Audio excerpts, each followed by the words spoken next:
تو آپ نے پیپلز پارٹی کا تو نام لیا, آپ نے JUIF کا تو نام لیا, پاکستان مسلم لیگ نواز کا تو نام لیا, آپ نے ANP اور پختونخوا ملی عوامی پارٹی کا نام اور لیا. ANP اپنے آپ کو بڑا جمہوریت پسند سمجھتی ہے, اور ویسے ماضی میں ان کے جو لیڈران ہیں ان کی ایک جدوجہد بھی رہی ہے, تو شاید ان کو بھی جو پارٹی کی عادت ہے پوچھنا چاہیے کہ اتنے اہم موقع پر وہ کیسے سکپ کر گئے. اور سب سے انٹرسٹنگ سٹوری تو یوسف رضا گیلانی صاحب کی ہے, اور اس پر تو فواد چودھری صاحب نے تو ان کو فل کریڈٹ دیا, انہوں نے کہا جی کہ انہوں نے ساتھ دیا ہے پیپلز پارٹی میں. توشہ خانے سے کوئی انعام دینا چاہیے ان کو, ہم اس کی پرزور ریکمنڈیشن دیتے ہیں حکومت کو. اور انہوں نے کیوں اور جو وجہ دی گئی, میرے کسی پیپلز پارٹی کے سینیٹر سے بات ہوئی, میں نے کہا اپوزیشن لیڈر سید یوسف رضا گیلانی سابق وزیر اعظم پاکستان کدھر تھے, تو انہوں نے کہا جو پارٹی کو توجیہ انہوں نے دی کہ وہ کیوں نہیں آ سکتے یا آئے, وہ یہ ہے کہ ان کے ایک بہت اہم جو قریبی دوست تھے نور ربانی کھار صاحب, اللہ ان کی مغفرت فرمائے, ان کی ڈیتھ ہوگی تو ان کی کلوں کی رسم کے اوپر جانا ہے. تو قومی مفاد ایک طرف اور ذاتی تعلقات دوسری طرف, یہ بھی ایک اہم سوال ہے ویسے. لیکن کسی نے یہ صحیح کہا کہ یوسف رضا گیلانی ہمیشہ پارٹی مفاد سے ہٹ کر قومی مفاد میں فیصلے کرتے ہیں, تو فیصلہ انہوں نے قومی مفاد میں کیا, یہ بات نہ کریں. اور دوسرا دیکھیں یہاں پہ نون لیگ اور JUIF یہ بری زبان نہیں ہو سکتا, یہ بھی باہر بڑی بڑی تقریریں کرتے ہیں, ان کے ممبران بھی برابر کے شریک ہیں, اگر وہ بھی آتے تو وہ دیکھیں بالکل برابر کے شریک ہیں. اب تو اسحاق ڈار صاحب کے اوپر بھی کوئی قدغن نہیں تھی, وہ اوتھ لے سکتے تھے, سپریم کورٹ نے وہ ان کی جو ایک اس کے اوپر قدغن تھی وہ ختم کر دی تھی, وہ بھی آگے اوتھ لے سکتے تھے. پھر اس میں یوسف رضا گیلانی صاحب کا ہم نے ذکر کر دیا, اسکندر مہندرو صاحب جو ہیں پیپلز پارٹی کے سینیٹر, وہ غالباً US میں اور کینسر کے مریض ہیں, ان کا شاید علاج وہ ان کی ایک جینون ریزن تھی. جو مجھے اس میں پختونخوا ملی عوامی پارٹی کے شفیق ترین صاحب ہیں, نسیمہ احسان صاحب ہیں. پھر مجھے خاص طور پر جو مجھے تعجب ہوا, سینیٹر طلحہ محمود جو ہیں JUIF کے, مولانا فضل الرحمان کے لیے تو جو ہے نا ذاتی دشمنی کا مسئلہ عمران خان کی حکومت, اور اس کو سپورٹ کون کر رہے ہیں, ان کی اپنی ہی پارٹی کے لوگ. تو اگر وہ موجود ہوتے تو ٹائی بھی و کاسٹنگ ووٹ کا جو ایک رائٹ تھا چیئرمین سینٹ کا, وہ بھی دو لوگ ہو جاتے. مولانا فضل الرحمان اپنی فل جو ان کی اسٹرنگ تھی وہ انشور کر دیتے, اور لیڈر آف دا اپوزیشن ہوتے, پھر بھی یہ بل پاس نہ ہوتا. اور دوسرا جو سینیٹر طلحہ محمود کی آپ بات کر رہے ہیں, یہ پہلے بھی ظاہر ہے کہ Senate standing committee on finance کے چیئرمین بھی ہیں, تو انہوں نے منی بجٹ بھی فیسیلیٹیٹ کیا. یہ بات آپ کو میں کہتا رہا تھا نا کہ فیسیلیٹیٹ کیا تھا منی بجٹ, تو آج وہ بات اس کے اوپر مہر لگی ہے کہ اپوزیشن ساتھ ملی ہوئی ہے. یہ تمام لوگ حکومت میں, اپوزیشن میں اس وقت کوئی نہیں ہے, کون کیا فائدے لے رہا ہے ہمیں نہیں پتا. اچھا, اس میں جو امپورٹنٹ اگلے جو کچھ لوگ ہیں آپ کے دوست سینیٹر مشاہد حسین سید صاحب نہیں آئے, سنا ہے ان کو کووڈ ہے. وہاں پہ ایک PTI کی ایک رکن سینیٹر تھی, وہ آکسیجن کے ماسک کے ساتھ وہاں پہ آئی ہوئی تھی, تو یہ ذہن میں رکھیے گا. ٹھیک ہے. پھر سینیٹر نظرت صادق صاحبہ ہیں PMLN کی, وہ تشریف لیں. تو یہ میں نے چند نام پڑھ دی ہیں, میرے سے زیادہ ان لوگوں کے اوپر فوکس نہیں کرنا چاہیے, ٹائم کا ضیاع ہوگا. فوکس ہم نے اس لیے ظاہر کیا ہے یہ چیز کہ کیوں ہم اتنا کہہ رہے ہیں کہ اس پہ اپوزیشن کو پرو ایکٹیولی کام کرنا چاہیے تھا, کیونکہ اس کی امپلیکیشن ہے پاکستان کے اوپر, پاکستان کی معیشت کے اوپر, اور ایون پاکستان کی نیشنل سیکیورٹی کے اوپر. اب جو یہ بل ظاہر ہے کہ قانون بن جائے گا جب صدر صاحب اس پہ دستخط کریں گے, تو جو ڈرافٹ جو فائنل اپروو کیا ہے, تو کیا اس کی امپلیکیشن ہے؟ چیدہ اگر وہ تین چار باتیں کر لیتے, کیونکہ اس کو بہت دفعہ ڈسکس کر چکے ہیں. سب سے بڑی اس کے اندر تبدیلی یہ ہے کہ اس وقت جو قانون ہے وہ اسٹیٹ بینک آف پاکستان کا 1956 کا جو قانون ہے, اس کے تحت اسٹیٹ بینک کا ڈوئل اس کا رول تھا. اس نے مہنگائی پہ بھی قابو پانے میں مدد کرنی تھی, اور جو معاشی ترقی ہے اس کو بھی سپورٹ کرنا تھا. تو یہ چیز اب ختم کر دی گئی ہے قانون میں. اب اس کی جگہ پہ ان کا جو پرائمری آبجیکٹو ہوگا وہ صرف اور صرف ڈومیسٹک پرائس سٹیبلٹی ہوگی. یہ اب ان کا پرائمری کردار ہے. کو تھوڑی سی ان کو فرصت ملی تو وہ پھر جو اکنامک گروتھ ہے اس کے اوپر فوکس کر سکتے ہیں. لیکن شروع دن سے میرا اس بل کے اوپر ایک اعتراض یہ رہا ہے, مارچ 2021 لے کے اب تک, کہ آپ کی جو پرائس سٹیبلٹی ہے یہ ویل ڈیفائن نہیں ہے قانون کے اندر. انفلیشن کا ٹارگٹ نہیں دیا ہوا, کوئی رینج نہیں دی ہوئی اس کے اندر, اور اگر یہ ٹارگٹ مس ہو جاتا ہے تو اس کے اوپر governor state bank of Pakistan جو ہے ان کی کوئی اکاؤنٹیبلٹی نہیں ہے.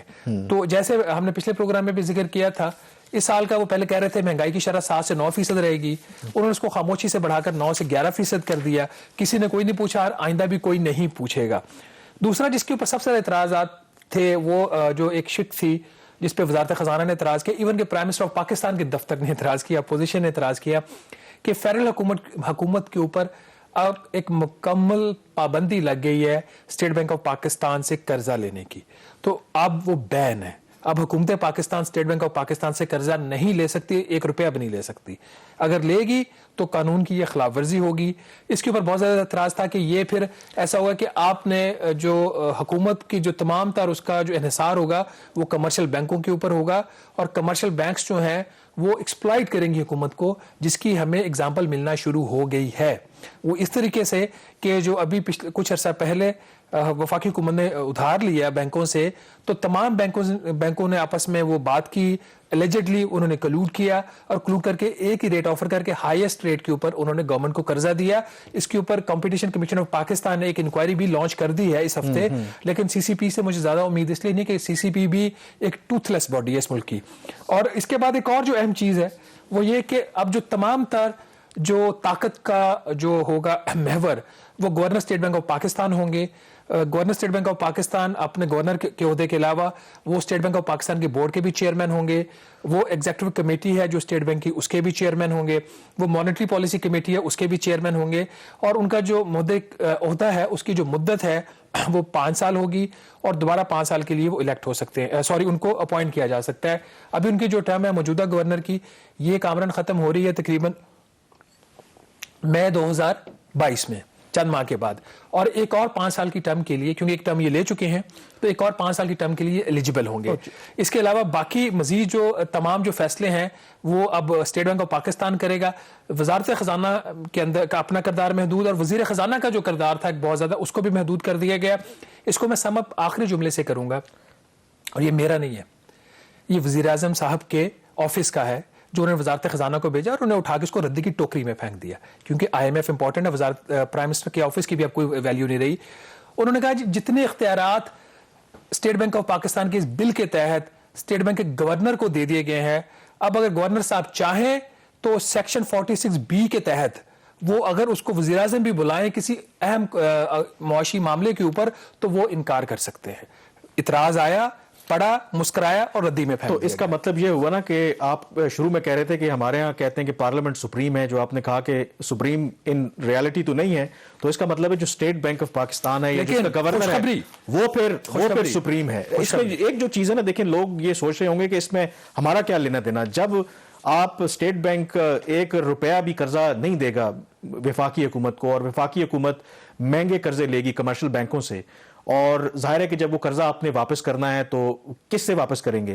آپ مزید ٹیکس لگائیں گے, جب مزید ٹیکس لگائیں گے تو عوام کے اوپر بوجھ پڑے گا. اور دوسرا آپ نے جو بات کی نا کہ اب اتنے ان کے پاس اختیارات ہو جائیں گے, ایون یہ تو بل ابھی قانون بن جائے گا جب صدر دستخط کریں گے, اس سے پہلے ہی ان کے پاس اتنے اختیارات ہیں. میرے فورن آفس کے ایک بہت سینئر آفیشل ہیں, ان سے بات ہو رہی تھی افغانستان کے ساتھ جو معاملات ہیں ٹریڈ اور ان چیزوں کو لے کر کے, اور وہ کافی حد تک پریشان تھے کہ state of Pakistan, government of Pakistan ایک نیشنل انٹرسٹ میں فیصلہ کرتی ہے, لیکن جو اسٹیٹ بینک آف پاکستان ہے وہ اس کے بالکل برعکس جاتا ہے, اور پھر ہمیں کوشش کر کے ان فیصلوں کو ریورس کروانا پڑتا ہے. تو ایون سینئر آفیشل کا کہنا ہے کہ اس قسم کے جب فیصلے اسٹیٹ بینک آف پاکستان کرتی ہے تو پھر ان کے کردار پر ضرور شکوک و شبہات پیدا ہوتے ہیں کہ کیا وہ پاکستان کے مفاد کے لیے کام کر رہے ہیں یا کسی اور کے مفاد کے لیے کام کر رہے ہیں. اب تو جس طرح یہ نیا قانون جب بن جائے گا تو ان کے پاس تو بہت زیادہ اختیارات ہو جائیں گے, تو اس کی کیا امپلیکیشن ہوں گی آئندہ آنے والے ظاہر مہینوں میں, سالوں میں ہمیں پتہ چلے گا.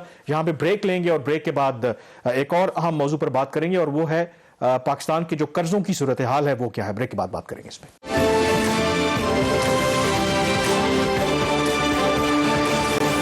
بریک کے بعد ایک دفعہ پھر آپ کو خوش آمدید کہتے ہیں. ظاہر ہے کہ پاکستان کی معیشت اس طرح کی ہے کہ ہم قرضوں کے بوجھ تلے دبتے جا رہے ہیں. اگر جو بجٹ خسارہ ہے اس کو پورا کرنا ہوتا ہے تو قرضہ لینا پڑتا ہے, اگر کرنٹ اکاؤنٹ کا خسارہ ہے تو اس کے لیے قرضہ لینا پڑتا ہے, پھر ان قرضوں کو اتارنے کے لیے نیا قرضہ لینا پڑتا ہے. تو ایک جسے کہتے ہیں کہ ایک ڈیڈ ٹریپ ہے, اس میں ہم پھنس چکے ہیں. اور یہ گورنمنٹ تحریک انصاف جو وعدہ کرتی تھی خود وزیر اعظم عمران خان کے جب وہ اقتدار میں آئیں گے تو پاکستان کے قرضوں کو کم کریں گے, یعنی کہ 20,000 ارب روپے تک لے جائیں گے. لیکن جو کچھ یہ گورنمنٹ کر رہی ہے پکچر تو کوئی اچھی نہیں ہے. مطلب ہم اپوزیشن کے تضادات کی اور ان کے کال و فعل میں جو تضادات ہیں وہ تو بات کرتے ہیں کہ کہتے کچھ اور ہیں کرتے کچھ اور ہیں. اس گورنمنٹ کا بھی یہی حال ہے. کہتے تھے کہ ہم سیلف ریلائنٹ ہوں گے, قرضے واپس کر دیں گے. یہ تو پرانے جو گورنمنٹ ہے ان کے ریکارڈ بھی توڑ رہے ہیں. میں وزیر اعظم عمران خان صاحب کو اس بات کی مبارکباد دیتا ہوں کہ انہوں نے پاکستان کی 75 سالہ تاریخ کا مہنگا ترین قرضہ موٹر وے گروی رکھ کے لیا ہے، تو اس پہ وہ مبارکباد کے مستحق ہیں۔ بات کر لیتے ہیں 3 اہم خبروں کی اس ہفتے کی۔ شروع ہوتا ہے جو اس ہفتے کا جو آغاز منڈے کو ہوتا ہے، حکومت جو ہے ایک نیا قرضہ لیتی ہے $1 ارب کا، پاکستان کی تاریخ کا ہائیسٹ اس کا انٹرسٹ ریٹ کے اوپر۔ منگل کو وفاقی کابینہ کو ایک رپورٹ جاتی ہے جس کے مطابق جو ایک fiscal responsibility and debt limitation act ہے 2005 کا، جس کا مقصد ہی جو ہے فسکل ڈسپلن لانا ہے، اس میں کابینہ کو بڑے فخر سے بتایا جاتا ہے کہ اس کی ہم نے وائلیشن کر دی ہے۔ اور تیسری چیز، اکنامک افیئرز منسٹری 2 دن پہلے ایک نمبر ریلیز کرتی ہے کہ پہلے 6 ماہ میں اس حکومت نے کتنے قرضے لیے ہیں، تو وہ جو نمبر ہے، جو ٹوٹل نمبر 6 ماہ کے قرضوں کا بنتا ہے وہ جولائی سے لے کے دسمبر تک کا، وہ $10.4 ارب اور 6 ماہ کا ہائیسٹ قرضہ لیا گیا غیر ملکی قرضے کی صرف بات کر رہا ہوں۔ اس کے علاوہ جو ڈومیسٹک قرضے لیے گئے ہیں وہ اس کے علاوہ ہیں۔ تو اس میں جو کامران سب سے بڑا نمبر یہ جو $10.4 ارب کا ہے، اس میں جو نارمل چینلز ہوتے ہیں اس سے وفاقی حکومت نے کوئی $9.3 ارب کا قرضہ لیا، لیکن اس کے علاوہ ایک جو پی ٹی آئی کی حکومت کا اعزاز ہے، وہ اعزاز پی ٹی آئی کی حکومت کا یہ ہے کہ اس نے نیا پاکستان سرٹیفکیٹ کے نام سے ایک انسٹرومنٹ انٹروڈیوس کروایا، جس کے تحت جو اوورسیز پاکستان نہیں ہے وہ مہنگے ترین ریٹ 7% کے اوپر شارٹ ٹرم قرضہ حکومت کو دے رہے ہیں، اور اس کی مد میں صرف 6 ماہ میں $1.1 ارب کا غیر ملکی قرضہ مزید آیا۔ تو ٹوٹل جو قرضہ پہلے 6 ماہ میں لیا گیا وہ $10.4 ارب ہے۔ اور اس کا آپ کمپیریزن کریں کہ پچھلے 6 ماہ کا جو عرصہ تھا پچھلے مالی سال کا، اس کے مقابلے میں یہ کچھ $4.5 ارب یا 78% زیادہ ہے۔ تو اس سپیڈ کے ساتھ وزیر اعظم عمران خان صاحب کی جو حکومت ہے وہ قرضوں میں اضافہ کر رہی ہے۔ کمرشل بینکوں کا قرضہ جو کہ انتہائی شارٹ ٹرم کا ہوتا ہے اور مہنگا ہوتا ہے، one of the most expensive loan, اس کی مد میں $2 ارب کے قرضے لیے گئے ہیں پہلے 6 ماہ میں اس مالی سال کے۔ جو ملٹی لیٹرل انسٹیٹیوشن ہیں جو کہ ریلیٹیولی سستا قرضہ ہوتا ہے، ورلڈ بینک اور اے ڈی بی، اس سے کوئی $2.8 ارب کے قرضے لیے گئے ہیں۔ تو یہ وہ صورتحال۔ اور بات کر لیتے ہیں کامران تھوڑی سی موسٹ ایکسپینسو لون کی پاکستان کی تاریخ کی۔ آپ موسٹ ایکسپینسو سے پہلے میں آپ سے ایک سمپل سا سوال، دیکھیں گورنمنٹ آج کل بہت زیادہ یہ پروجیکٹ کر رہی ہے کہ دیکھیں جو 5.4% کا نمبر آیا گروتھ کا جی ڈی پی کا جو پچھلا مالی سال تھا، پھر وزیر اعظم عمران خان نے خود دعویٰ کیا کہ روزگار بھی بڑھ رہا ہے، لوگوں کی آمدن بڑھ رہی ہے، ایکسپورٹس بڑھ رہی ہیں، ریمیٹنسز بڑھ رہی ہیں۔ یہ اگر سب کچھ انڈیکیٹرز اتنے اچھے ہیں تو اتنے قلیل مدت میں اتنا زیادہ قرضہ لینے کی کیا ضرورت ہے اگر اتنے حالات اچھے ہیں تو؟ دیکھیں حکومت کا جو سارا فوکس چلا گیا ہے نا، وہ نیریٹو بلڈنگ کے اوپر چلا گیا ہے، کارکردگی سے ان کا فوکس ہٹ گیا ہے۔ میرا خیال حکومت کو اب یہ بات سمجھ آ گئی ہے کہ یہ کچھ نہیں کر سکتی سوائے بزنس ایز یوزول چلانے کے، اپنے 5 سال پورے کرنے کے، اور امپروومنٹ کی اب مجھے کوئی ایکسپیکٹیشن نہیں ہے اس حکومت سے۔ اگر آپ کی نائجیریا کے یا کسی چھوٹے ملک کے جو ایکسپورٹ آپ کی $5 ملین کی وہ $10 ملین ہو جائے، $5 کروڑ وہاں سے رادر $50 لاکھ زیادہ آ جائے، تو 100% اضافے کا ایک ٹویٹ آ جاتا ہے کامرس منسٹر کا، کامرس ایڈوائزر کا۔ اس حکومت کی سیریسنس کا اس حد تک سے اندازہ لگا لیں، کوئی ریگولر پرماننٹ آپ کے پاس کامرس منسٹر نہیں ہے، ایک ایڈوائزر کے طور پر رزاق داؤد صاحب پچھلے 3.5 سال سے کام کر رہے ہیں، اور کارکردگی ان کی جو ہے اس کا ہم بتا چکے ہیں کہ جتنا بھی ایکسپورٹ میں انکریز آ رہا ہے 90% اس لیے انکریز آ رہا ہے کہ آپ کی جو عالمی منڈی میں قیمتیں ہیں وہ بڑھی ہیں، اس کی وجہ سے آپ کو اس کا فائدہ ہو رہا ہے۔ تو آپ کی نہ تو ایکسپورٹ کی بیس براڈ ہوئی ہے، نہ آپ کو اوور آل آپ ریئل ٹرم میں کو بہت زیادہ انکریز کر سکتے ہیں، بلکہ ورلڈ بینک کا میں پچھلے دنوں ان کے ایک لوکل آفس کے آفیشیل کا ٹویٹ دیکھ رہا تھا کہ پاکستان کی ایکسپورٹ جو اس وقت ہے وہ 2011 کا جو لیول اچیو کیا تھا اس سے بھی کم ہے، ریئل ٹرمز کی وہ بات کر رہے ہیں، ریئل ٹرمز میں۔ تو یہ ایک سچویشن ہے۔ اسی طرح آپ فورن جو ڈائریکٹ انویسٹمنٹ ہے اس کا بھی یہی حال ہے، وہاں پہ چیئرمین بورڈ آف انویسٹمنٹ تبدیل کیے جا رہے ہیں، کارکردگی امپروو نہیں ہو رہی۔ تو باٹم لائن یہ ہے کہ ایکسپورٹس آپ کی اگر بڑھ رہی ہیں تو اتنی نہیں بڑھ رہی کہ آپ کو غیر ملکی قرضوں کی ضرورت نہ پڑے۔ پاکستان کی جو درآمدات ہیں وہ بے تحاشا بڑھ رہی ہیں، اور آن ایوریج $7.5 ارب کی اب ہماری منتھلی جو ہے امپورٹ وہ پچھلے 2 ماہ سے آ رہی ہے۔ تو تیسرا آپ کا سورس یہ کہ بچتا ہے فورن ریمیٹنس، اس میں کافی اچھا اضافہ ہوا ہے، اچھی چیزوں ہم اس کی تعریف کریں۔ پچھلے سال تقریباً 30% کے قریب اضافہ ہوا ہے، اس سال بھی 10% سے اضافہ ہو رہا ہے۔ تو ایک فورن اس کو چھوڑ کے ریمیٹنسز کو باقی ان کی کارکردگی نہیں ہے، تو پھر پیچھے کیا بچتا ہے کہ آپ دڑا دڑ غیر ملکی قرضے لے رہے ہو، سعودی عرب سے لے لیا، مہنگا ترین قرضہ لے لیا، آگے سے لے لیا، چین سے لے لیا، اور وہ آپ اس لیے کا کوئی درآمد۔ اچھا میں اس پہ سوال دیکھیں، ظاہر ہے کہ جو ریاستیں ہیں، حکومتیں قرضے لیتی ہیں، تو یہ مہنگا ترین ہم قرضہ کیوں لے رہے ہیں؟ کیا جو قرضہ دینے والے ہیں اب ان کو اسٹیٹ آف پاکستان کے اوپر اتنا اعتماد نہیں ہے کہ یہ واپس کر پائیں گے یا نہیں کر پائیں گے، تو اس لیے وہ پھر زیادہ کوشن رکھ رہے ہیں؟ کیونکہ اگر ہمارے اکنامک انڈیکیٹرز اور حالات اتنے اچھے ہوتے تو پھر تو آپ کو کیونکہ یہ تو انڈیویجول پہ بھی اپلائی ہوتا ہے نا, اگر آپ کی جو استطاعت ٹھیک ہے, اگر آپ پرائیویٹ بینک سے بھی قرضہ لینے جائیں, جب دیکھیں گے کہ آپ کے پاس جائیداد ہے, آپ کا سیلری اچھی ہے, تو آپ کو اچھی کنڈیشنز پہ قرضہ ملے گا. لیکن اگر آپ کے پلے کچھ نہیں ہے تو پھر آپ کو بینک صحیح رگڑے گا. تو کیا ہمارے ساتھ ایگزیکٹلی یہی سٹوری ہو رہی ہے؟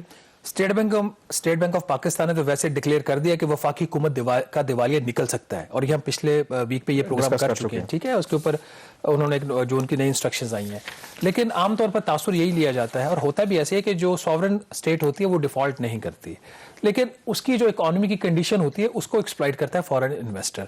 اور یہاں پہ ایگزیکٹلی یہ ہوا ہے, جو آپ جب بانڈ فلوٹ کرتے ہیں اور اس کے اوپر آپ کو جو ریٹ ملتا ہے عالمی منڈی سے, وہ اس بات کا تعین کرتا ہے کہ آپ کی ہیلتھ آف اکانومی ارسپیکٹو آپ کیا کہتے ہیں اس کے بارے میں, اس کو انویسٹر کیسے دیکھ رہا ہے. اگر آپ کو اچھا ریٹ مل رہا ہے تو اس کا مطلب آپ کی اکانومی اچھی ہے. اگر آپ کو برا ریٹ مل رہا ہے, پٹا ہوا ریٹ مل رہا ہے جس طرح پاکستان کو ملا ہے, تو آپ کی اکانومی کی حالت فارغ ہے. ٹھیک ہے. تو ایگزیکٹلی یہاں پہ یہی ہوا ہے. دو طرح کا بانڈ فلوٹ ہوتا ہے, ایک ہوتا ہے سوورن بانڈ, جیسے آپ یورو بانڈ کا فلوٹ کرتے ہیں, اس کے پیچھے کوئی اثاثہ نہیں ہوتا, اور جب اثاثہ اس کے پیچھے نہیں ہوتا تو اس کا ریٹ زیادہ ہوتا ہے. ہم نے 8 میرے خیال 3-5% کے اوپر بھی یورو بانڈ فلوٹ کیا ہوا ہے اسحاق ڈار صاحب نے.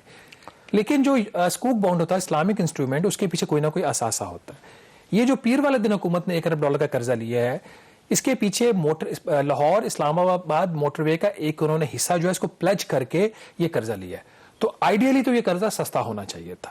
جو لاسٹ بانڈ پاکستان نے 2017 میں کیا تھا فلوٹ, اس کا ریٹ تھا 5.625%. اب حکومت نے جو قرضہ لیا ہے اس کا ریٹ ہے 7.95%, تقریباً 8%.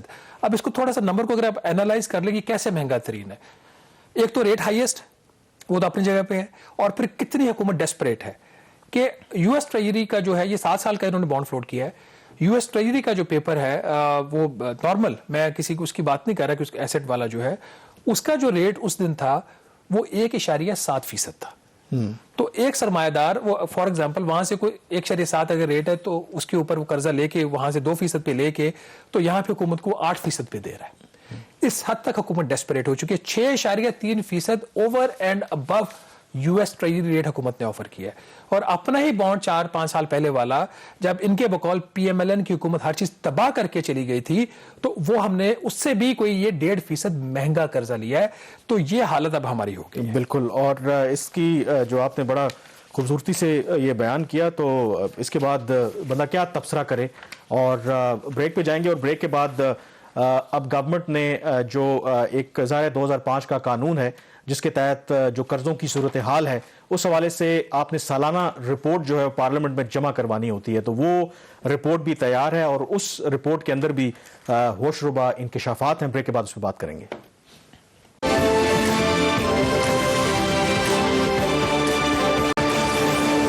جی, بریک کے بعد ایک دفعہ پھر آپ کو خوش آمدید کہتے ہیں.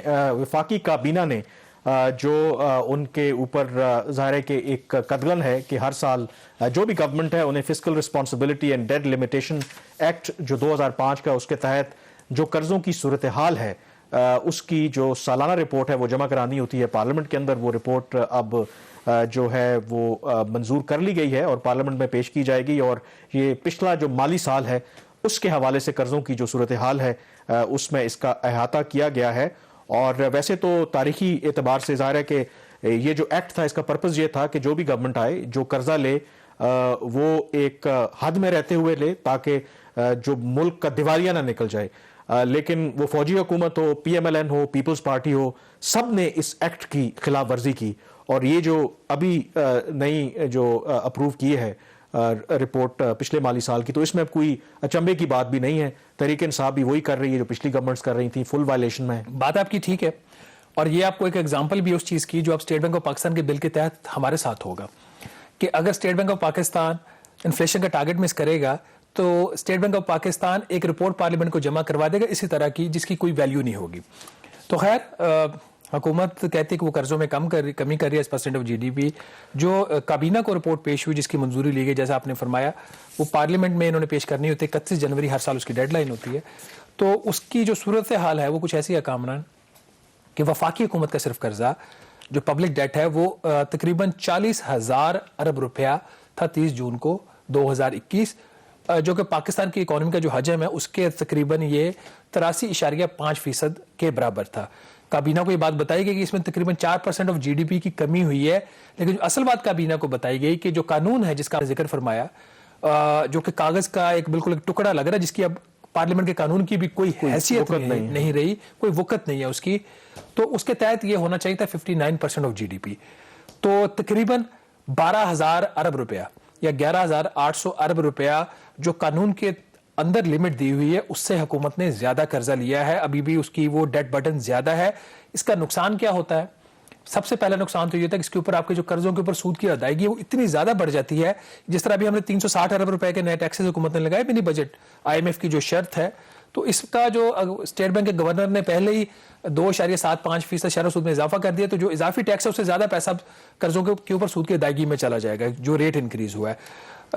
حکومت کے پاس سوشل ویلفیئر کے لیے خرچ کرنے کے لیے پیسے نہیں بچتے، یہ تو ایک پارٹ ہو گیا۔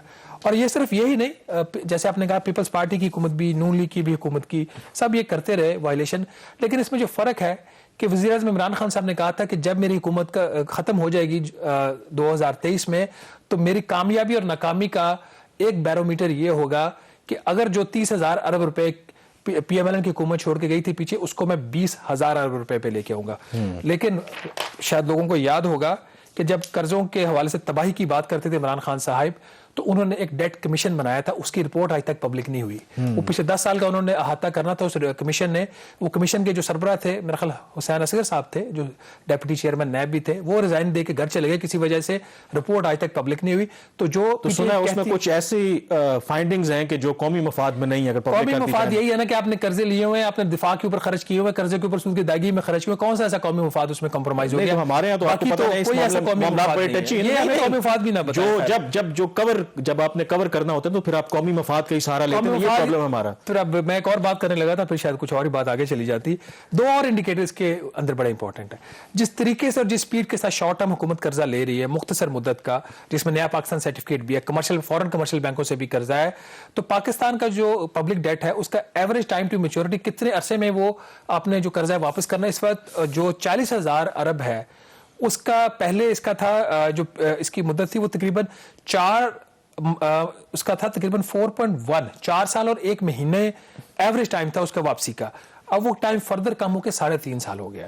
اور اسی چیز کو اگر آپ لے لیں ایکسٹرنل ڈیٹ کے اوپر، ایکسٹرنل ڈیٹ، اور یہ آپ کی جو حکومت کی جو ڈیٹ مینجمنٹ اسٹریٹجی ہے اس کی بھی وائلیشن میں ہے، یہ بریچ کیا آپ نے اس کو، اور یہ کابینہ کو بتایا اور کابینہ نے غالباً تالیاں بجائی ہوں گی، ورنہ کوئی بندہ فارغ ہو چکا ہوتا اب تک۔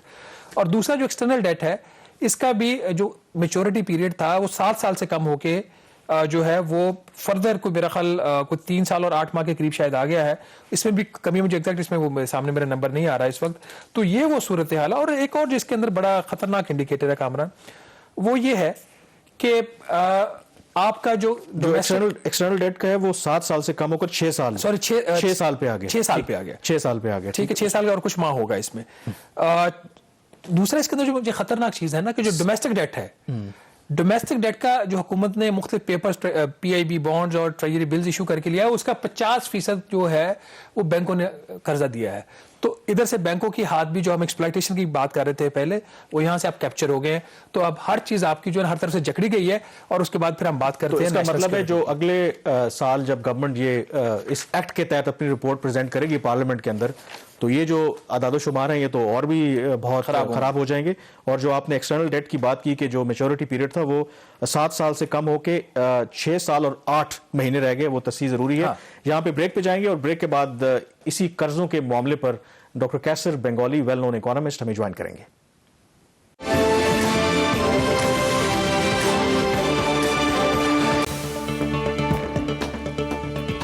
جی، بریک کے بعد ایک دفعہ پھر آپ کو خوش آمدید کہتے ہیں۔ قرضوں کی صورتحال پر بات کرنے کے لیے ہمارے ساتھ اس وقت اسکائپ پر موجود ہیں ڈاکٹر کیسر بنگالی، ویل نون اکانومسٹ ہیں۔ تو ڈاکٹر صاحب، قرضوں کی اگر بات کریں تو 3 بڑی ڈیولپمنٹس ہوئی ہیں اس ہفتے۔ ایک تو اس گورنمنٹ نے پاکستان کی تاریخ کا مہنگا ترین بیرونی قرضہ لیا ہے، اور اس مالی سال کے 6 ماہ میں آلریڈی یہ 10.4 ارب ڈالر کا قرضہ لے چکے ہیں۔ اور سونے پہ سہاگا یہ ہے کہ جو fiscal responsibility and debt limitation act ہے 2005 کا، یہ اس کی بھی وائلیشن میں ہے یہ گورنمنٹ۔ تو کیا تبصرہ کریں گے آپ؟ شکریہ شہباز۔ ڈیٹ لمیٹیشن لا تو ہر حکومت نے وائلیٹ کی ہے، اور جہاں تک آپ قرضوں کی بات کر رہے ہیں اور مہنگے قرضوں کی بات کر رہے ہیں، یہ اب پاکستان کا مقدر ہے. ہماری معیشت صرف قرضوں پہ چل رہی ہے. ہمارا جو حکومت کا ٹوٹل ریونیو ہے ٹیکس اینڈ نان ٹیکس وہ قرضوں کی ادائیگی اور دفاع میں چلے جاتا ہے, اور باقی جو اخراجات ہیں انکلوڈنگ حکومت کی جو تنخواہیں ہیں وہ بھی اب قرضوں سے دی جا رہی ہے. اور چونکہ اب اسٹیٹ بینک سے قرضہ نہیں لے سکتے, ہم نجی بینک سے قرضہ لیں گے, اور جتنے ہمارے قرضوں کا بوجھ بڑھے گا اتنا رسک پریمیم بڑھ جائے گا آنے والے قرضوں کا. کا مطلب یہ قرضے جو ہے مہنگے ہوتے چلے جائیں گے, مزید مہنگے, اور ہم تو اب ایک بینکرپٹ معیشت ہے جو صرف قرضوں پہ چل رہی ہے, اور یہ آنے والے دنوں میں بھی ایسا ہی رہے گا. اچھا ڈاکٹر صاحب, میں اس سے پہلے آپ سے اگلا سوال کروں, ایک چیز میں آن دا ریکارڈ اکنالج کرنا چاہ رہا ہوں کہ آپ نے کسی حکومتی کمیٹی کی ممبرشپ کی خاطر یا کبھی کوئی پرسنل بینیفٹ لینے کی خاطر آپ نے اپنا کبھی بھی جو آبجیکٹیو اور انڈیپینڈنس ہے اس کو آپ نے کمپرومائز نہیں کیا, اور یہاں پہ ہم نے بڑے بڑے اکانومسٹ دیکھے جو ایک کمیٹی کے لیے اپنے ویوز تک چینج کر لیتے ہیں, تو آپ کا اس کے اکنالجمنٹ بہت ضروری تھی. دوسرا ڈاکٹر صاحب میرا آپ سے سوال یہ ہے کہ یہ جو ہم نے سکوک بانڈ فلوٹ کیا ہے اس کے اوپر جو حکومت نے شرح سود دی ہے وہ جو یو ایس ٹریجری پیپر ہے 7 سال کا اس سے بھی تقریباً 6.3% زیادہ ہے. تو آپ کے خیال میں اس سے ہم مارکیٹس کو کیا سگنل دے رہے ہیں؟ کیا پاکستان اتنا ڈیسپریٹ ہو گیا ہے کہ یہ کوئی بھی چیز گروی رکھ کر کسی بھی ریٹ کے اوپر اب لینے کو تیار ہے قرضہ؟ ڈیسپریٹ تو ہے, اس میں تو کوئی شک نہیں ہے, اور ہم نے جو اسٹیٹ بینک کا لا بنایا جو آج سینیٹ نے بھی پاس کر دیا, بیسیکلی تو $1 ارب کے عوض ہم نے ملک کی معاشی آزادی بیچ دی ہے, اور اگلا جو $1 ارب ہمیں چاہیے گے تو وہ کیا بیچیں گے وہ دیکھنے کی بات ہے. لیکن یہ تو اب ہم تو اس موڑ پہ کھڑے ہیں جب ہمیں اپنے معاشی سے بیچنے پڑیں گے مزید قرضے لینے کے لیے, اور جب معاشی اثاثے نہیں ہوں گے تو سیاسی اثاثے بھی بیچنے پڑیں گے. ڈاکٹر صاحب, آپ جو قرضوں کے حوالے سے اور خاص کر کے جو ہمارے بیرونی قرضے ہیں کئی سالوں سے آپ خبردار بھی کر رہے ہیں کہ اگر اس کا کوئی حل نہ نکالا گیا تو ظاہر ہے کہ حالات بدتر سے بدتر ہوتے جائیں گے, لیکن ان وارننگز کے باوجود کوئی اثر نہیں پڑ رہا. تو آپ کے خیال میں اس کی وجہ کیا ہے؟ ہر گورنمنٹ وعدے تو بڑی کرتی ہے, یہ گورنمنٹ بھی وعدے کرتی تھی کہ ہم پاکستان کو سیلف ریلائنٹ بنائیں گے, قرضے کم کریں گے, لیکن جب گورنمنٹ میں آتے ہیں تو اس کے بالکل برعکس کام کرتے ہیں. وجہ کیا ہے کہ ہم اس ڈیٹ ٹریپ سے کیوں نہیں نکل پا رہے؟ میں 2001 سے یہ خبر دے رہا ہوں کہ جس راستے پہ ہم چل رہے تھے اس وقت بھی اس کا یہی نتیجہ ہوگا, اور مجھے بہت افسوس ہے اس بات کا کہ میری جو باتیں صحیح آتی رہی ہے. میں بہت خوش ہوتا اگر میں غلط ثابت ہوتا, لیکن ایسا نہیں ہوا ہے. آپ نے کہا کہ یہ کوئی حکومت اقدام کیوں نہیں لیتی, بات یہ ہے کہ ہمیں حکومت اور ریاست میں فرق دیکھنا پڑے گا. ریاست نہیں چاہتی کسی قسم کا کوئی ٹھوس حل نکالا جائے. ریاست جو ہے وہ بہت کمفرٹیبل ہے کہ قرضے لیتے چلے جائیں تاکہ ان کے جو حصے ہیں وسائل کے وہ ملتے رہیں, اس میں کمی نہ ہو. حکومتیں جو آتی ہے وہ صرف اس بنیاد پہ آتی ہے کہ وہ ریاست کا ایجنڈا کون بہتر امپلیمنٹ کر سکے گا, اور ریاست کا ایجنڈا اس بحران سے نکلنے کا نہیں ہے.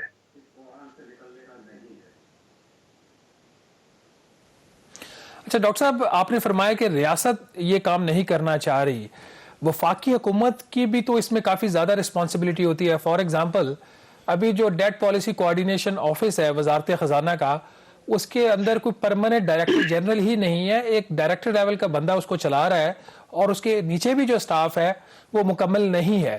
تو آپ کیا سمجھتے ہیں کہ کیا جو ایک ہماری عمومی ایک نااہلی ہے سسٹم کے اندر, یہ وہ وجہ ہے یا جان بوجھ کر جو ڈیٹ آفیسرز کو کمزور رکھا گیا ہے تاکہ جو اسٹیٹ بینک آف پاکستان ہے وہ بورونگ کے حوالے سے اس کی فائنل سے ہو؟ کیونکہ ماضی میں یہ ہوتا رہا ہے کہ اسٹیٹ بینک کے جو افراد ہوتے ہیں اس پروسیس میں انوالو ہوتے ہیں، جب ٹی بلز یا پی آئی بی فلوٹ ہوتے ہیں تو ان کی ایک رائے ہوتی ہے، تو اس کو اتنا ویٹ نہیں ملتا تھا اور ڈیٹ آفس کو ویٹ ملتا تھا. لیکن اب ڈائریکٹر ہے وہاں پہ، ڈی جی نہیں ہے، تو اب شاید وہاں پہ اتنا کوئی ویٹ بھی نہیں دیا جا رہا. تو واٹ از یور ٹیک؟ نااہلی ہے یا پھر کچھ میلا فائڈی ہے اس کے اندر؟ میرا خیال ہے اداروں کے سربراہ کو وقت پہ اپوائنٹ نہ کرنا یہ ایک نارم بن گیا ہے، اور یہ شروع ہوا پچھلی پی ایم ایل این حکومت کے دور میں. اس دور میں بہت زیادہ ہو گیا ہے، اور یہ کہنا غلط نہیں ہوگا کہ پاکستان کی تاریخ کی سب سے نااہل حکومت آج کی حکومت ہے. گیس کا بحران اس لیے ہے کہ انہوں نے وقت پہ ایل سی نہیں کھولی، آرڈرز نہیں دیے. یہ بہت ساری چیزوں میں اس طرح کے بحران آتے رہے ہیں. تو یہ اس پہ بات کرنے کا کوئی فائدہ نہیں ہے. میں حکومت پہ بات نہیں کرنا چاہتا، اور اس حکومت کی نااہلی پہ بھی بات نہیں کرنا چاہتا. بہت لوگ کرتے ہیں. میرا مسئلہ ریاست سے ہے. تو بنیادی تبدیلی کرنی ہے. شاید میں نے آپ کے پروگرام پہ بھی یہ بات کی ہے کہ بجٹ ڈیفیسٹ کو کم کرنا ہے، غیر ترقیاتی اخراجات کم کر کے، اور اس میں بڑا حصہ غیر نان کامبیٹ ڈیفنس ایکسپینڈیچر ہے. وہ دفاع کا ایک حصہ جس کا جنگ سے تعلق نہیں ہے، یہ بہت بڑا حصہ ہے، اور اس میں بہت گنجائش ہے کمی کرنے کی. دوسرا خسارہ جو ہمیں کم کرنا ہے وہ کرنٹ اکاؤنٹ ٹریڈ ڈیفیسٹ ہے. امپورٹس کم کرنے پڑیں گے. ہم جتنی اس وقت امپورٹ کر رہے ہیں وہ سارے قرضوں کے پیسوں سے کر رہے ہیں، اور یہ نہ تو کسی خاندان کے لیے عقل مندی کا سودا ہو سکتا ہے، نہ ملک کے لیے ہو سکتا ہے. ہمیں تمام نان اسینشل کنزیومر امپورٹس کو بین کرنا پڑے گا، اور یہ اس کے علاوہ چارہ نہیں ہے. تو دو چیزیں بہت ضروری ہے: نان اسینشل کنزیومر امپورٹس کو بین کریں، اور بجٹ ڈیفیسٹ کم کریں جس میں بڑا حصہ ڈیفنس کا نان کامبیٹ. ریاست اگر یہ دو چیزیں کرنے کو تیار ہے تو بحران قابو پایا جا سکتا ہے. ڈاکٹر صاحب، اب یہ جو اسٹیٹ بینک آف پاکستان کا بل آج منظور ہو گیا سینٹ سے بھی، اور صدر صاحب اس پہ عنقریب سائن کر دیں گے، اور 2 فروری کو غالباً پاکستان کو قرضہ بھی مل جائے گا. تو یہ جو اسٹیٹ بینک کا قانون پاس ہو گیا ہے، کہا جاتا ہے کہ اس کے جو اثرات ہیں ملکی سلامتی کے اوپر بہت زیادہ ہیں. آپ کی اس کے حوالے سے کیا ریڈنگ ہے؟ یہ کس طرح ملکی سلامتی کو کمپرومائز کر سکتا ہے؟ دیکھیں، ابھی تو سینٹ سے پاس بھی نہیں ہوا تھا، صدر نے دستخط بھی نہیں کیا تھا. جب پرائم منسٹر نے ایک افغان ریلیف فنڈ قائم کرنے کا فلوٹ کیا تو اسٹیٹ بینک نے کہا کہ ہم نہیں کریں. یعنی اسٹیٹ بینک نے پاکستان کی ایک فارن پالیسی اقدام کو ہی چیک کر دیا، اور صرف اکانومی پہ نہیں، ان کا سمجھ لے بوٹل نیکس کریٹ کرنا ہے، ہماری فارن پالیسی کو بھی افیکٹ کرے گا. اور میں پھر وہاں جاتا ہوں، جب ہماری پاکستان قائم ہوا تھا تو ہمارا جو آرمی کا کمانڈر ان چیف تھا وہ انگریز تھا، اور اس نے قائد اعظم کے انسٹرکشنز فالو نہیں کیے. یہی اب ہم نے معیشت جو ہے وہ ملکوں کے ہاتھ رکھتی ہے. اچھا ڈاکٹر صاحب، اب آپ نے کچھ سولوشنز بھی بتایا کہ کس طریقے سے ہم نے اس ڈیٹ ٹریپ سے نکلنا ہے. فرض کریں کہ یہ سٹیپس ہم نہیں لیتے، اور آلریڈی ہمارے اوپر اتنا قرضہ چڑھ چکا ہے، اور یہی اسی رفتار سے ہم قرضے لیتے رہتے ہیں اور کوئی گورنمنٹ سبق نہیں سیکھتی. تو کوئی ٹپنگ پوائنٹ ہے، کوئی ایسا تھریش ہولڈ ہے جہاں پر ہمیں سیریسلی ایز اے کنٹری یا لوگوں کو کنسرن ہونا چاہیے، یا ایسے ہی چلتا رہے گا، قرضے اتارنے کے لیے نئے قرضے لیتے رہیں گے اور اسی سائیکل میں ہم چلتے رہیں گے؟ یا کوئی تھریش ہولڈ ہے جہاں پر ہمیں ہنگامی بنیادوں پر ہم نہ بھی چاہیں، ریاست نہ بھی چاہے، پھر بھی ہمیں سٹیپس لینے پڑیں گے اپنے آپ کو کریکٹ کرنے کے لیے؟ یہ تھریش ہولڈ کا پوائنٹ تو گزر چکا ہے. جس وقت ہمارا جو ڈومیسٹک بجٹ ہے اس میں حکومت کا پے رول بھی قرضوں سے آ رہا ہے، تو وہ تھریش ہولڈ تو ہم گزار چکے ہیں. بینکرپسی آلریڈی ہماری ہو چکی ہے، صرف ڈکلیئر نہیں ہوئی ہے. کیا ہوگا میں بھی کہتا رہا ہوں کہ میرا خیال ہے ایک وقت آئے گا جب ہمیں کہیں گے کہ آپ اپنا نیوکلیر ایسیٹس کو ہمارے حوالے کر دیں. یہ خطرہ بہت عرصے سے لگ رہا ہے. انفیکٹ جب حکومت تھی تو آئی ایم ایف نے پاکستان کو 13 ویورز دیے تھے. ویور کا مطلب یہ کہ کنڈیشن نہیں پوری کی, ٹرانچ روکنے کے بجائے انہوں نے ویو کر دی کنڈیشن. 13 ویور. اور اس وقت سے میں یہ بات کہتا رہا ہوں کہ یہ کیوں دے رہے ہیں ویور. یہ آئی ایم ایف کا طریقہ نہیں ہے نا. یہ پاکستان کو give them a long rope to hang themselves. لمبی رسی دے تاکہ اپنے آپ کام کر سکے. وہ ہم پوائنٹ پر پہنچ چکے ہیں اور مجھے یہی لگ رہا ہے کہ پاکستان کو ڈی نیوکلرائز کرنے کے لیے اور اس کے علاوہ اور بھی سیاسی کنسیشن مانگیں گے جو پاکستان کی انٹیگریٹی کے لیے بہت نقصان دہ.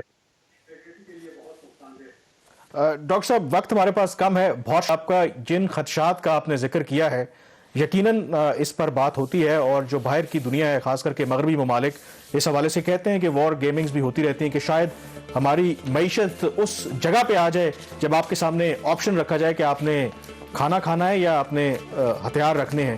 تو یہ وہ آئی تھنک وارننگ ہے جس کی جو ہماری قیادت ہے یا جو فیصلہ ساز ہیں ان کو اس بارے میں سوچنا چاہیے کہ آخر ملک کو ہم کس طرف لے کے جا رہے ہیں. پروگرام دا ریویو سے اتنا ہی. مجھے کامران یوسف اور شہباز رانا کو آپ اجازت دیجیے. اللہ حافظ.